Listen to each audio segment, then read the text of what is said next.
नमस्कार, माझे नाव शंभूराज संदीप जाधव. मी इयत्ता 2री मध्ये शिकतो.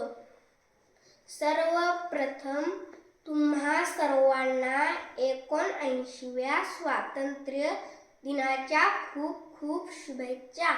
आज आपण सगळे खूप आनंदी आहोत, कारण आज आहे 15 ऑगस्ट, आपला स्वातंत्र्य दिन.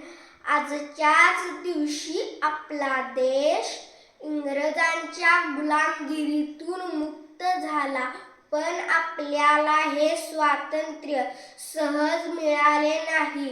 यासाठी अनेक थोर नेत्यांनी व क्रांतिकारकांनी आपल्या प्राणाचे बलिदान दिले. म्हणून आपली जबाबदारी आहे की आपण आपल्या देशावर खूप प्रेम केले पाहिजे. आपल्या देशाचे नाव मोठी करण्याची जबाबदारी आता आपली आहे. या उंच फडकणाऱ्या आपल्या तिरंग्याचा मान राखूया आणि आपल्या देशासाठी काहीतरी चांगले करूया. जय जय भारत. धन्यवाद.